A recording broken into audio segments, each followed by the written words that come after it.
ദിവസം തിരുവനന്തപുരം നെയ്യാറ്റിൻകരയിൽ നിന്ന് വന്ന ഒരു വാർത്ത വളരെയധികം എല്ലാവരെയും ഞെട്ടിക്കുന്ന ഒന്നായി മാറുകയായിരുന്നു. വാർത്ത നെയ്യാറ്റിൻകര വ്ളാത്താങ്കരയിൽ ഭാര്യയെ ഭർത്താവ് കുത്തിക്കൊലപ്പെടുത്തി എന്ന വാർത്തയാണ്.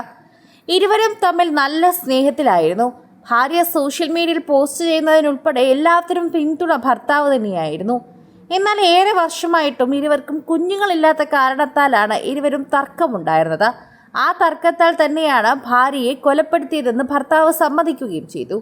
എന്നാൽ ഇത് സത്യമല്ല എന്നുള്ള തോന്നലാണ് പോലീസിനെ ശരിക്കും പറഞ്ഞാൽ അന്വേഷണത്തിലേക്ക് എത്തിച്ചത്. ഇരുവരും തമ്മിൽ പ്രശ്നങ്ങൾ ഉണ്ടായിരുന്നതായി തന്നെ ആർക്കും അറിയില്ല. എന്നാൽ ഇരുവരും തമ്മിൽ പ്രശ്നങ്ങൾ ഉണ്ടായിരുന്നുവെന്നും യൂട്യൂബറായ ഭാര്യ പലർക്കും മെസ്സേജുകൾ അയക്കുന്നത് പോലും താൻ സംശയിച്ചിരുന്നുവെന്നുമാണ് ഇപ്പോൾ ചോദ്യങ്ങൾക്കൊടുവിൽ ഭർത്താവ് മൊഴി നൽകിയിരിക്കുന്നത്. ചാറ്റുകളെ ചൊല്ലി തർക്കമായിട്ടുണ്ട്. ഭാര്യ തന്നെ ഉപേക്ഷിച്ച് മറ്റാരുടെങ്കിലും കൂടെ പോകുമോ എന്നും ഭയന്നിരുന്നു. അൽമയെ കഴുത്തിന് കുത്തിക്കൊലപ്പെടുത്തിയ സംശയരോഗത്തിലാണെന്ന വിഷ്ണുനാഥിന്റെ കുറ്റസമ്മത മൊഴി പുറത്തു വന്നതോടെ തന്നെ മൊഴിയുടെ വൈരുദ്ധ്യങ്ങളും അതുപോലെ തെളിവ് സാഹചര്യങ്ങളും എല്ലാം തന്നെ ഇതിന് അനുകൂലമായി മാറുകയാണ് എന്ന് തന്നെ പറയാം.